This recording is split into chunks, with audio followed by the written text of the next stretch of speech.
juste, avant de vous présenter un peu la conférence et puis Madame Sandrine Mansour, la chronologie que vous avez sous les yeux, elle a été réalisée par M. Dominique Vidal et elle est bien évidemment disponible sur le site de la FPS. Donc voilà, c'était juste une précision. Et avant d'aborder donc quelques questions un peu thématiques, comme celle concernant les prisonniers, la solution à un ou deux États ou encore la colonisation, il nous est paru indispensable, si ce n'est obligatoire, de commencer notre cycle de conférences annuelles par une conférence introductive concernant l'histoire du conflit israélo-palestinien, puisque pour beaucoup d'entre nous encore, on a à l'esprit un conflit complexe, flou, lointain, voire même déconnecté de nos intérêts. Ce qui a pour conséquence d'ailleurs que très peu de personnes se positionnent concernant ce conflit,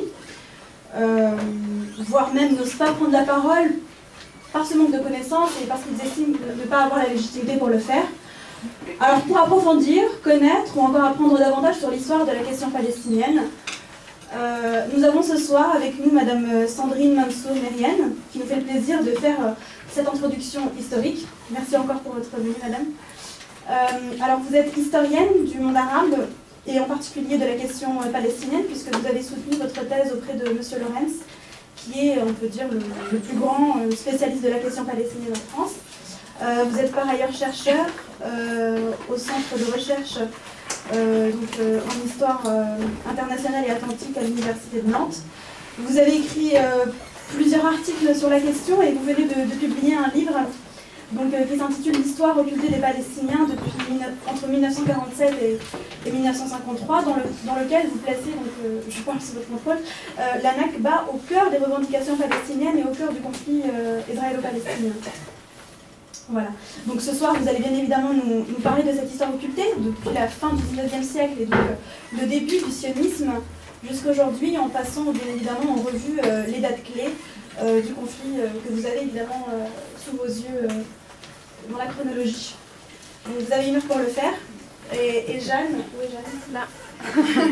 Prendra par la suite les questions de la salle. Voilà, merci encore pour votre venue. D'accord, c'était Dominique Vidal.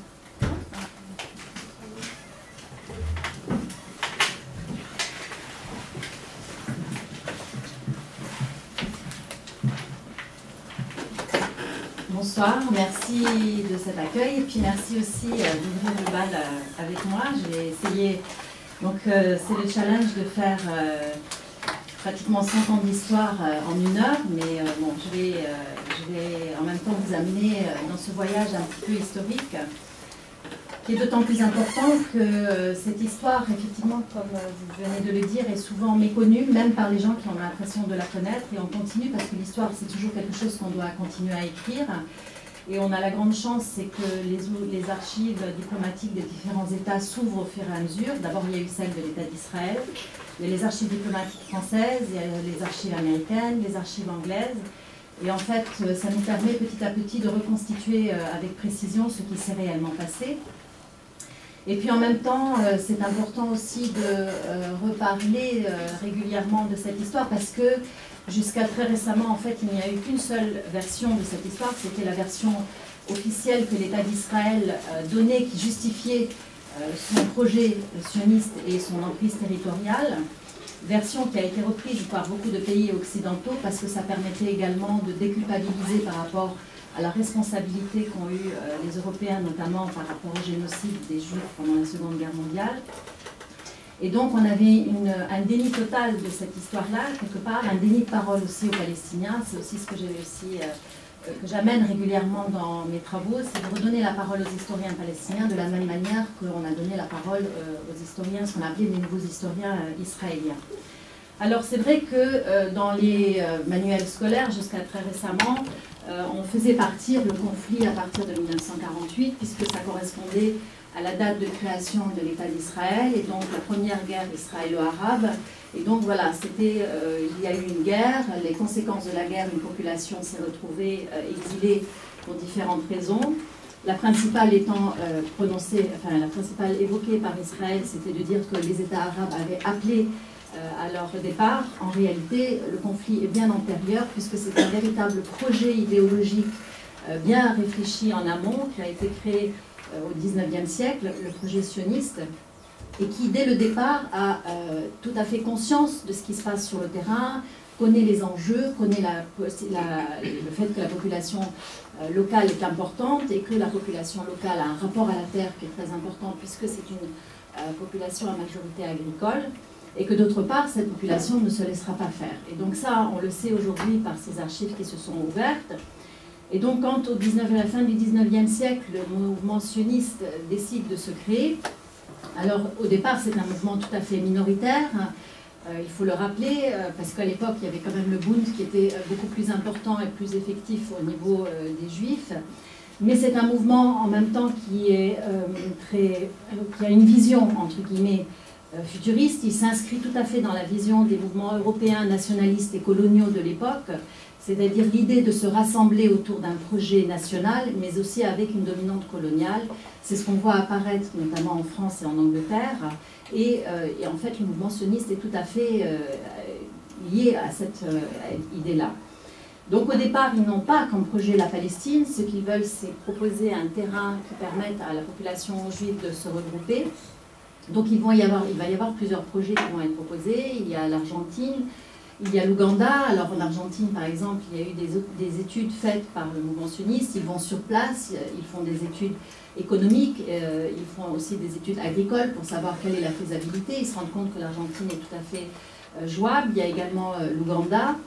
Et en même temps, le problème, c'est qu'ils se rendent compte que leur mouvement ne prend pas d'essor du tout au départ. Donc il faut réorienter, et même si le mouvement sioniste est un mouvement laïque, en réalité, il y a quelques membres qui sont eux-mêmes plus religieux et qui émettent la possibilité d'utiliser le texte religieux comme base fédératrice en fait, de cette population.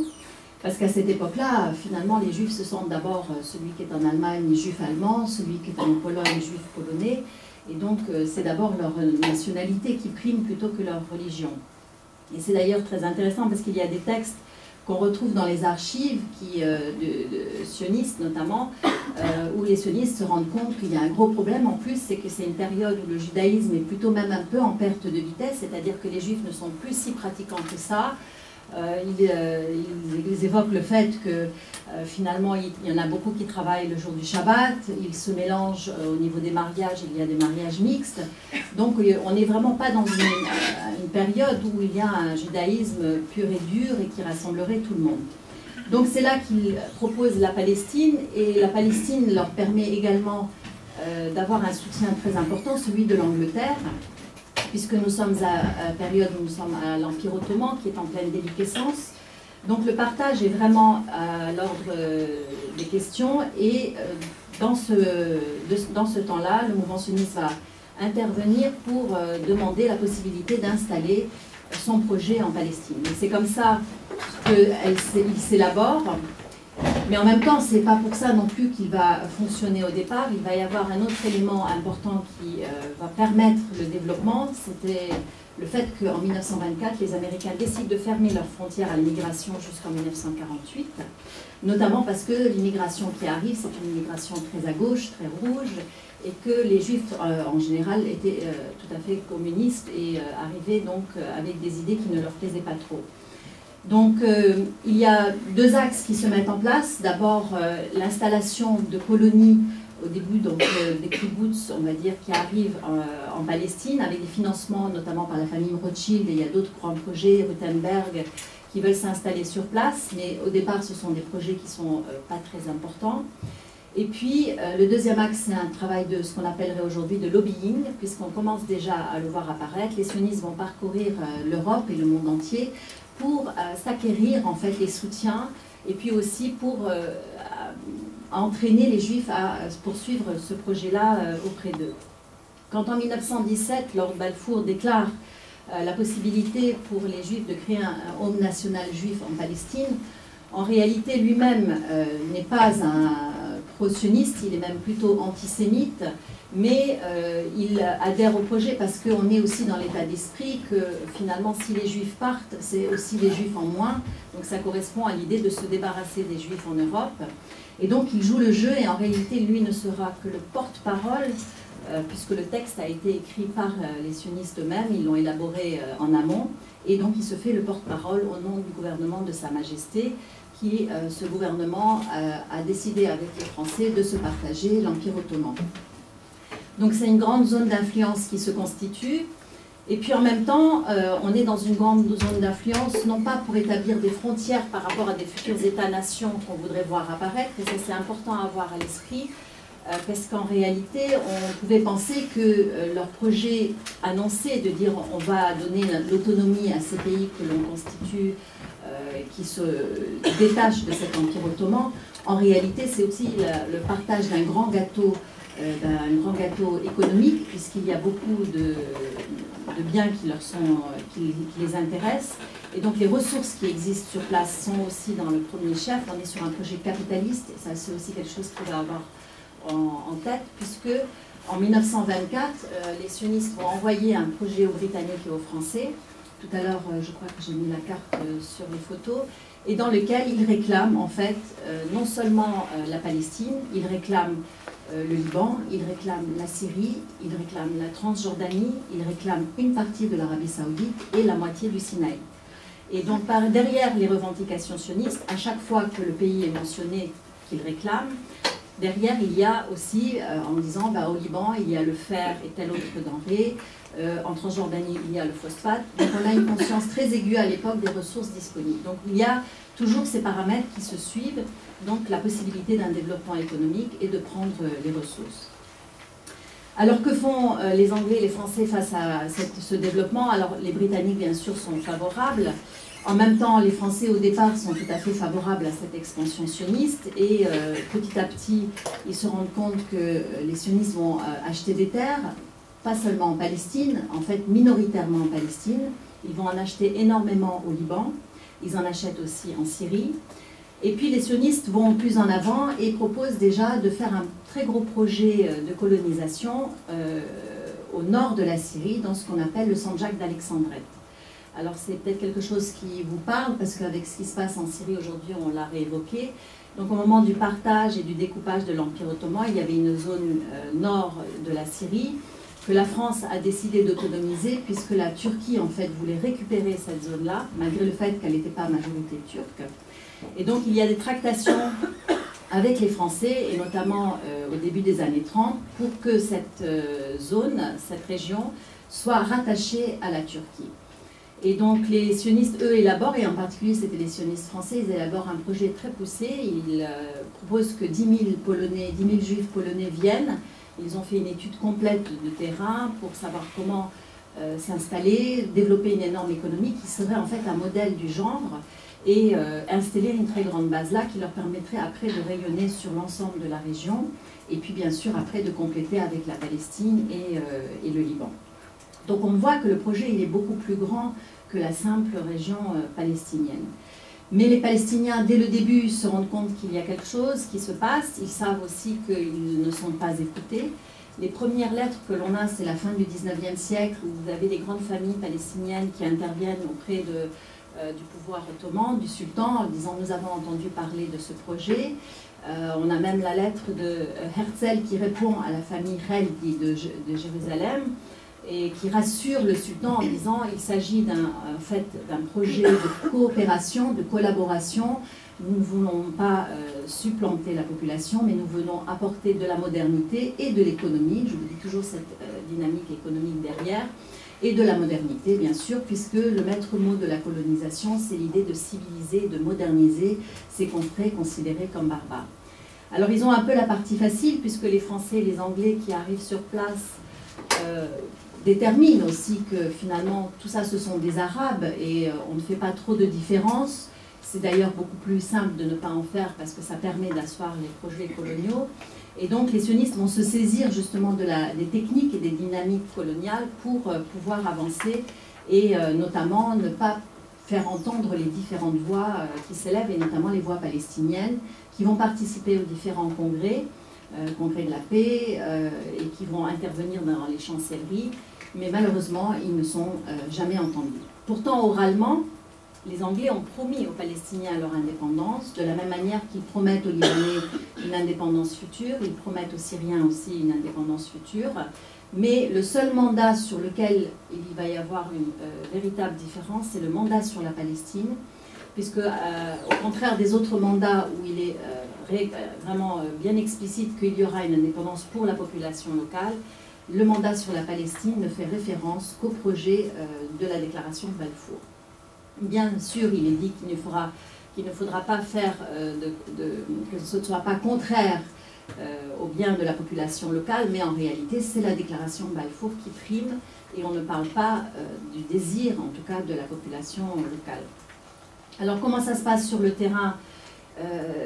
En réalité, donc, les sionistes s'installent en disant qu'ils veulent coopérer, mais en fait, tout ce qu'ils construisent, tout ce qu'ils élaborent, c'est toujours à exclusive par rapport à une population juive.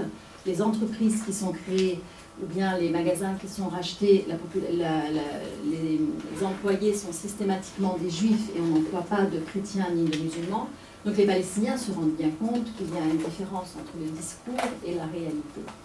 Donc très tôt, les Palestiniens s'organisent, ils organisent des manifestations très importantes. D'ailleurs, on a dans les archives des nombres importants qui sortent, parfois 1000 personnes, parfois 2000. Donc on voit qu'il y a une grande effervescence. Ils organisent aussi ce qui va être les prémices en fait, des futurs partis politiques palestiniens, ce qu'on va appeler le comité islamo-chrétien qui se crée en 1918. Alors ce comité est très intéressant parce qu'il s'élabore dans toutes les villes palestiniennes. Il permet de porter la voix de la population locale et puis aussi d'écrire à toutes les chancelleries de manière à les alerter sur ce qu'ils constatent sur le terrain.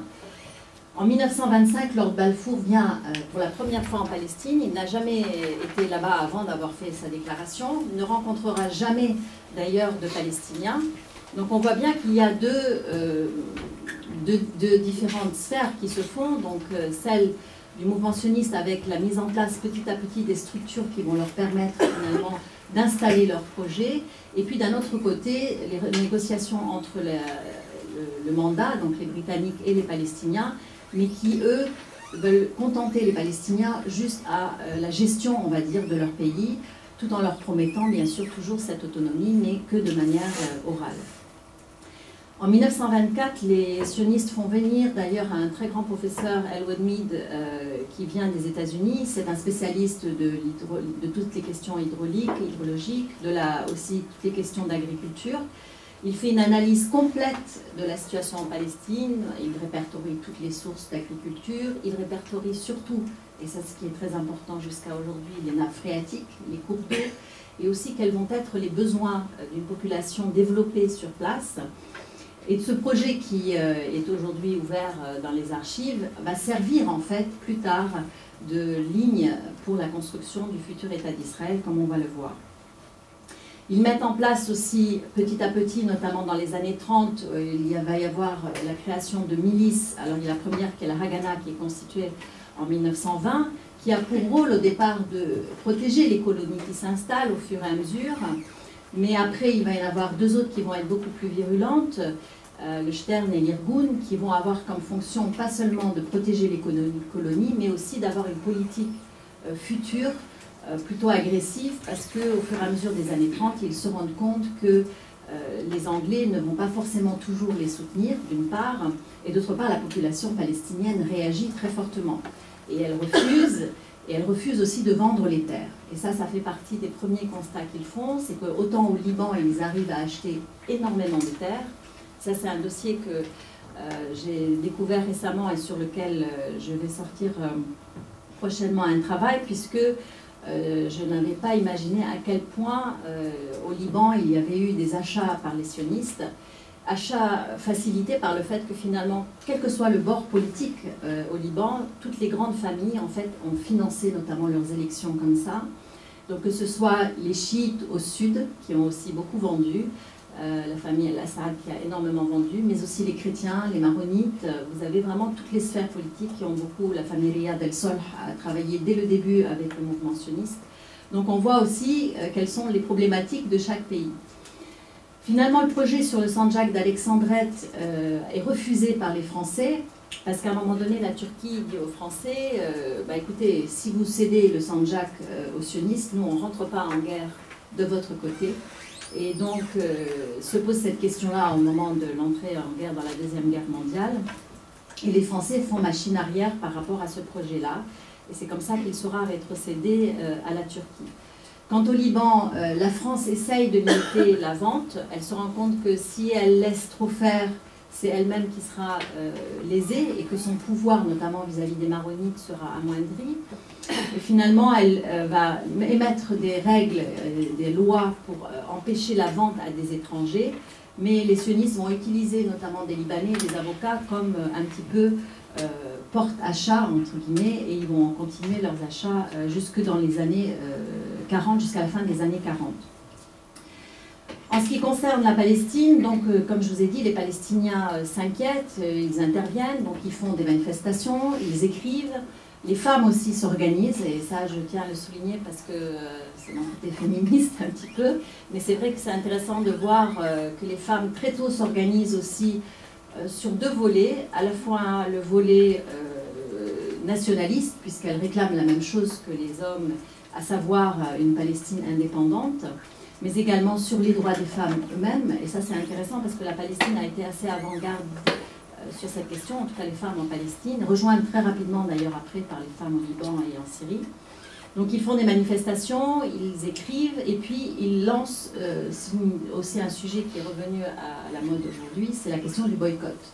On pense souvent que le boycott est assez récent. En fait, les premiers appels au boycott datent de 1919-1920, quand les Palestiniens se rendent compte que des entreprises n'emploient plus que des juifs et licencient les non-juifs. Donc voilà, il y a plusieurs appels au boycott. Ils appellent à boycotter les entreprises qui font ce genre de démarche. En même temps, on est à une période extrêmement tendue, que ce soit en Europe, mais donc avec des ressentis forcément au Moyen-Orient. Donc en 1936, à la fin de 1935, les Palestiniens vont se soulever dans une énorme révolte. Alors c'est intéressant parce que ça correspond aussi à un moment donné où en Europe c'est un peu l'effervescence. Et quand on regarde d'ailleurs les documents, on voit que c'est une effervescence à la fois nationale par rapport à leurs revendications politiques, mais c'est aussi une effervescence par rapport au monde du travail, aux syndicats, aux conditions de travail des travailleurs, des ouvriers dans les entreprises, dans les usines. Donc on a les deux qui se chevauchent, comme on voit par rapport aux femmes, donc toujours les deux aspects. Donc la révolte est accompagnée d'une grande grève générale qu'ils appellent pour vraiment faire connaître leur désapprobation. Donc avec à la tête l'organisation, donc le comité islamo-chrétien, et puis qui lui-même est en train de se créer en différents partis politiques qui vont apparaître. Donc vous avez plusieurs partis politiques qui naissent à ce moment-là, qui en réalité est la construction par les personnalités qui ont participé à ce fameux comité islamo-chrétien. C'est une période très difficile puisque les Anglais sont eux-mêmes occupés en Europe, ils ont moins de moyens, ils sont obligés d'avoir leur force ailleurs. En même temps, économiquement, c'est une période très dure pour l'ensemble du monde, mais en particulier au Moyen-Orient, c'est une période où il y a des famines, il y a des pénuries. Donc économiquement, c'est une période très difficile. Et les Anglais, donc, ne veulent pas se permettre de perdre du temps et vont mater de manière extrêmement violente cette révolte palestinienne, qui devient une révolte arabe parce qu'il y a l'écho dans les autres pays arabes qui se soulèvent aussi de manière moins forte, mais ils se soulèvent aussi, que ce soit au Maghreb ou dans le reste du Machrek, pour soutenir cette révolte et cette demande palestinienne. Donc de 1936 à 1939, les Palestiniens sont matés, la grève aura duré 6 mois, mais en réalité la répression dure pendant 3 ans. L'élite politique est envoyée en exil, et puis les Palestiniens sont complètement désarmés, non pas qu'ils étaient particulièrement très armés, mais le peu d'armes qu'ils avaient et le peu de moyens de résistance militaire est complètement retiré. Beaucoup sont emmenés en prison par les Anglais, également il y en a plusieurs qui sont condamnés à mort. Et en même temps, les Britanniques sur place, il y a aussi quand même des divergences, parce que vous savez, comme toujours, il y a des analyses qui sont faites à Londres, comme il y a des analyses faites au Quai d'Orsay à Paris, et puis vous avez les ambassadeurs ou les consuls sur place qui ont une autre vue. Et parmi les Anglais qui sont sur place, il y en a quand même beaucoup qui disent qu'il y a une véritable injustice qui est faite aux Palestiniens. Nous devons donc agir différemment, ce n'est pas possible, même s'ils ont réprimé, il y a en même temps la volonté de dire que nous devons proposer peut-être autre chose. Donc en 1937, il y a une commission anglaise qui vient, la commission Peel.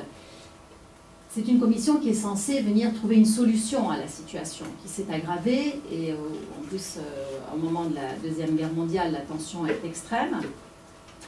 En fait, ils vont proposer plutôt le projet que vont alors soumettre les sionistes, c'est-à-dire l'idée que dans un premier temps, on propose le partage de la Palestine. C'est de là que vient l'idée de partager la Palestine. Donc les sionistes, pour eux, c'est un premier pas avant de prendre l'ensemble. Ils ont compris qu'ils n'obtiendraient pas le Liban tout de suite, qu'ils n'obtiendraient pas la Syrie non plus tout de suite. Donc il faut qu'ils passent par étapes et donc ils proposent ce partage. Bien sûr, les Palestiniens refusent. Et bon, les sionistes aussi font mine de refuser. En réalité, ils se disent prêts à accepter cette proposition. Puis les Anglais se rendent bien compte que ce n'est quand même pas tout à fait satisfaisant. Et donc, ils émettent le livre blanc de 1939, qui est en réalité un revirement, en quelque sorte, puisqu'ils décident de réguler l'immigration juive en Palestine, de la restreindre et également de bloquer la date de leur départ à 1949 et donc de dire que finalement il va falloir trouver un moyen de faire vivre les deux communautés ensemble, donc soit sous le style d'un État fédéral ou d'une gestion en tout cas commune de l'État futur. Pour les sionistes, c'est là absolument plus du tout envisageable. Entre-temps, ils sont en train de négocier avec les Alliés leur participation à la Deuxième Guerre mondiale. Ils sont donc en train de négocier en échange de leur participation un financement, également une formation militaire et également un armement. Et pour eux, il n'est pas du tout acceptable que l'immigration cesse. Et c'est là qu'à la fin des années 30, on voit commencer à apparaître ce qu'on appelait les attentats terroristes juifs, puisque plusieurs bâtiments anglais vont sauter en Palestine, plusieurs personnalités britanniques sont tuées. Et donc, on commence à voir l'offensive, en fait, du projet sioniste qui se dit, de toute façon, on n'aura pas le soutien complet des Britanniques, il va falloir qu'on se batte également sur ce terrain. Mais ils sont déjà bien organisés, donc 3 milices armées qui sont sur place. Il y a également l'ancêtre du Mossad, le Chasse, qui est créé donc, au milieu des années 30. Et c'est aussi la période où ils vont créer un laboratoire bactériologique. Et ça, c'est quelque chose d'intéressant à savoir, puisque vers 1935-1936, ils commencent à constituer ce laboratoire en se disant qu'ils vont utiliser cela pour l'avenir. Et de fait, à partir de 1940, Ben Gourion va recruter 3 scientifiques européens dans le domaine justement de la chimie, et pour élaborer non seulement des armes chimiques. Et donc, ils vont faire par exemple la typhoïde qu'ils utiliseront après, qu'ils mettront dans les puits. Et un de ces 3-là va être aussi l'ancêtre du projet nucléaire israélien. Donc, on voit vraiment, il y a une construction, c'est schématique, et en même temps, au fur et à mesure qu'ils se renforcent, qu'ils obtiennent des appuis, leur système pré-étatique, en fait, se met en place. Se met en place alors même que la Palestine est déjà, fonctionne déjà comme un État. C'est-à-dire que vous avez le train qui circule, vous avez des gares, vous avez des aéroports, les villes sont déjà constituées, ce ne sont pas les sionistes qui les ont constituées, mais ils constituent donc une sorte d'État dans l'État. Donc quand on arrive au début des années 40 avec les attentats, la situation des Anglais qui se détériore, la Deuxième Guerre mondiale ne va pas arranger les choses puisqu'au point de vue économique, ils vont devenir extrêmement affaiblis. Et puis finalement, en 1945, 44, 45, ils décident qu'ils vont devoir rendre le mandat plus tôt que prévu. Ils refont appel donc à une commission pour voir quelles vont être les possibilités. Est-ce que l'on fait le partage qu'on a proposé en 1937? Est-ce qu'on fait une fédération? Et donc à nouveau, il y a une série de tournées diplomatiques. Étonnante parce que cette tournée diplomatique va également interroger les Juifs en Europe, alors même qu'ils ne sont pas considérés comme un État. Et finalement, au bout d'un certain nombre de va-et-vient, la majorité, difficilement acquise, mais la majorité arrive en disant « nous devons partager la Palestine ». Et donc c'est à partir de là que va s'élaborer le projet. L'ONU vient d'être créée en 1945, et le premier dossier que l'ONU